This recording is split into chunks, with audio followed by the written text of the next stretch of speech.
পেঁয়াজটা দিয়ে দিলাম। আমি পেঁয়াজটা 2 মিনিট ভাজা করে নিব। আমার পেঁয়াজটা ভাজা হয়ে গেছে 2 মিনিট। এখন আমি মশলা দিয়ে দিব। আমার মশলাটা আমি মরিচের ফাঁকি, আদা রসুন লবণ দিচ্ছি। এখন আমি হলুদের গুঁড়া দিব 1 চামচ, 2 চামচ। আমার মশলাটা কষানো হয়ে গেছে, তেলে ভাজা ভাজা হয়ে গেছে। এখন আমি মাছটা দিয়ে দিব।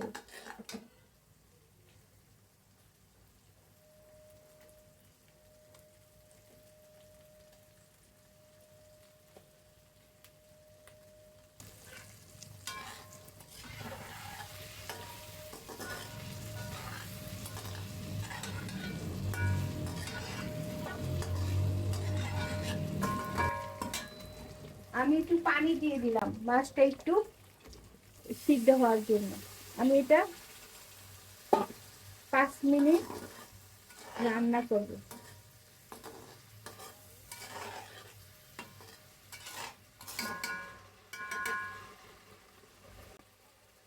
আমি এটা 5 মিনিট রান্না করব ঢেকে দিলাম।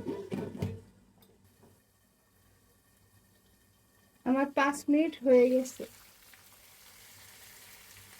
এখন আমি মাছটা উঠিয়ে নিব। আমার মাছটা কষানো হয়ে গেছে।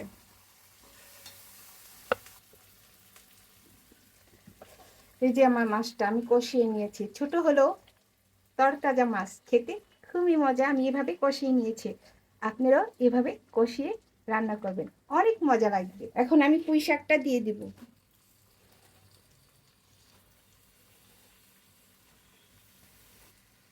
আমি আলুটা কেটে রেখেছিলাম, সেটাও দিয়ে দিব।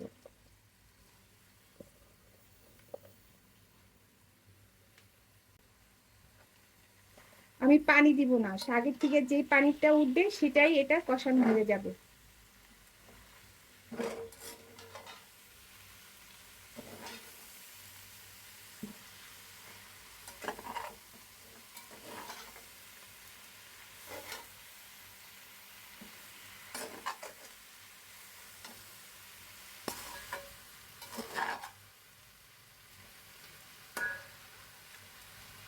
আমি এটা 5 মিনিটের জন্য ঢেকে দিলাম। আমার 5 মিনিট হয়ে গেছে। আমি এখন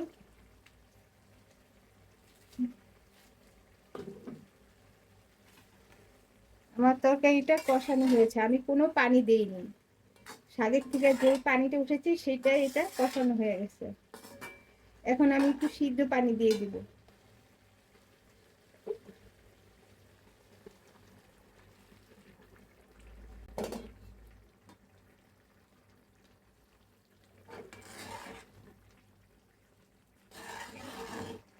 এখন আমি যে মাছটা কষিয়ে রেখেছিলাম সেটা এখন দিয়ে দিব।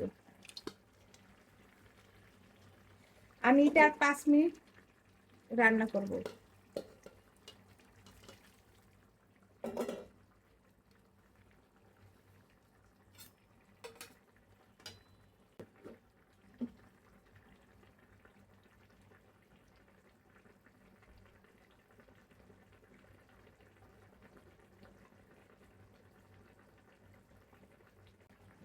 পাঁচ মিনিটে আমার তরকারির ঝোলটা একটু শুকিয়ে যাবে।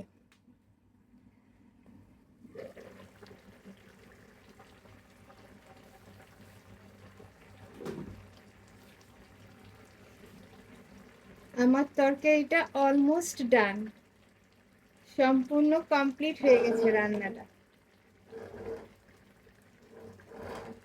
বুঝেছেন? আমি এখন চুলাটা বন্ধ করে দেব। মাওয়ার পদ্মার ইলিশ, ছোট ছোট হলে হয়, মাছটা কিন্তু তাজা, খেতে অসম্ভব মজা। আমি পুঁইশাকের ডান্ডি আর আলু দিয়ে চমৎকারভাবে ইলিশ মাছের ঝোল রান্না করেছি, সেই লাগে গরম ভাতে।